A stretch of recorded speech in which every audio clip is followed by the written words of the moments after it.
So this is 5.5D as in dog, college algebra. I am going to do some problems from the exercise set on page 487 just to make sure that you're doing okay here. Numbers 5 through 24 say use the Gauss-Jordan method to find A inverse if it exists. Check your answer by finding A inverse A and A times A inverse. Okay, we've already done a lot of those, so those aren't going to be too difficult for you to grab hold of. All you're doing is taking your 3, this is number 5. Okay, you're taking that and you are writing it as an augmented matrix.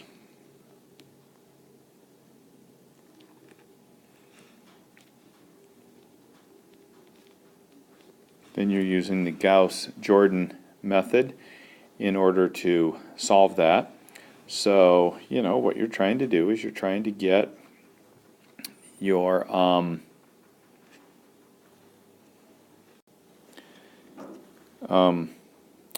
side of the matrix here to be 1, 1, 0, 0. So you're trying to get this to be over here, and then these are going to be your answers when you're completed here.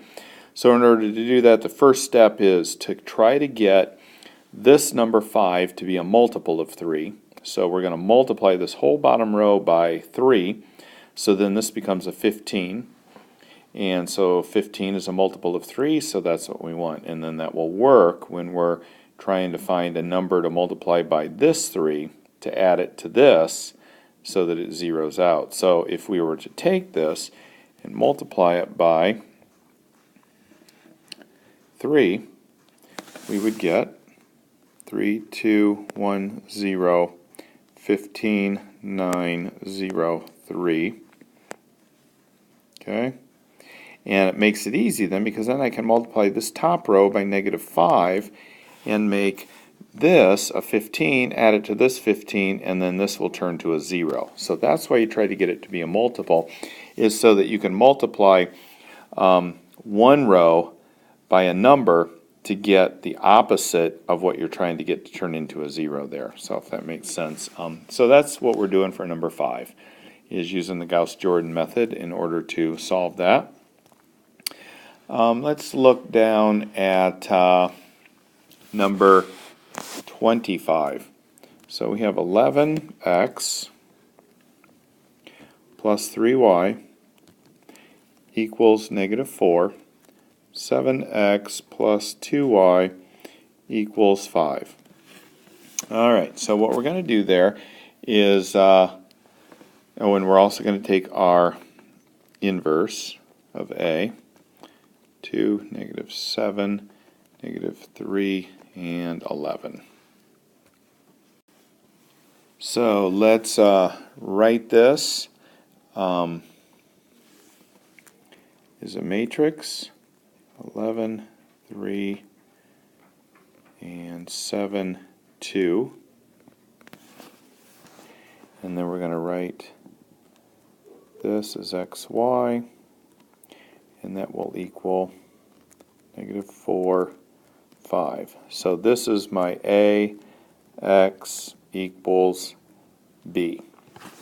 Well, here's my inverse of a. So all I have to do is follow the equation on page 486, where x equals a inverse b. So my x, which is right here, equals a inverse, which is right here, 2, -3, -7, 11, times b, which is -4, 5. So all I'm going to do then is multiply those. So again, if I look at this, I notice that this is a 2 by 2. And this is a 2 by 1. Since these are the same numbers, it's possible, and my answer is going to be a 2 by 1. So if I've got a 2 by 1, that means I have 2 rows in one column. So let's do the first row, first column. First row, first column here. Okay, so first row, 2 times negative 2 is, or 2 times negative 4 is negative 8. And then I've got negative 3 times negative 5 is negative 15. Negative 8 plus negative 15 is negative 23. Then for this one, second row, first column. Second row, first column. Negative 7 times negative 4 is positive 28. 11 times 5 is 55. Positive 28 plus 55 is going to be 83. And I'm done. So that's what we've got. X equals negative 23, y equals 83. So this is number 27 in lesson 5.5, page 487. So what we're doing is we're taking this system of equations and we're going to solve, find out what x, y, and z is based on them giving us the inverse. So what we've got is we're going to use the formula again of x equals A inverse B. So let's take this and write it as an equivalent matrix equation. So we're going to go 3, 1, 0, 2, negative 1, 2, 1, 1, 1. Okay. Then we're going to write x, y, z. And then we're going to say that equals my b, which my b is 2, negative 5, and 5. Okay, so there's my a, there's my x, and there's my b. What I'm interested in is that equation right there. So, that being the case, let's see if we can rewrite this. See if I have enough room here. So I'm going to take my x and set it equal to my A inverse, which is this whole thing, times B, which is this whole thing. So I'm going to move this around. I'm going to move it out of the way, and then we'll have it as this equals this inverse times this B here. So I'm going to erase this and rewrite it that way. Okay, so there is my new equation here. This is my x, this is my A inverse, and this is my B. Okay, so I got those again from up here.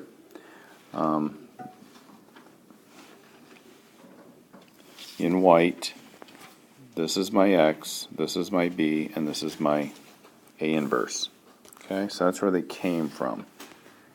So, now let's move that up there and go ahead and solve it. We're going to, at this point, ignore this 1/9. This 1/9 is a scalar, so we'll use that later, but right now we're just going to multiply this through, but we have to first of all see if we can. This is a 3 by 3, and this is a 3 by 1. So it is doable, and our answer is going to be a 3 by 1. Okay, and then we have a 1/9 here. So all that 1/9 means is once we get our answer, we're going to take 1/9 of each of the entries. So let's look at this. We're going to do row 1, column 1. Row 1, column 1. 3 times 2 is 6. 1 times negative 5 is negative 5, so that gives me a 1. Negative 2 times 5 is negative 10, so that gives me a 9 right there. Or in fact, a negative 9. Then I'm going to take row 2, column 1. Row 2, column 1. 0 times 2 is 0. Negative 3 times negative 5 is positive 15. And a 30. So that's going to be a 45 there. 15 and 30. Okay, third row, first column. Third row, first column. Negative 3 times 2 is negative 6.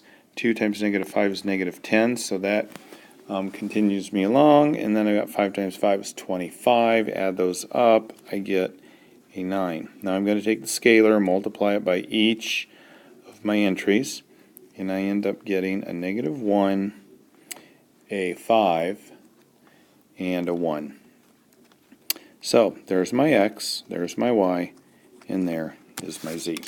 Okay, so we just found out what x, y, and z are using equivalent matrix equations.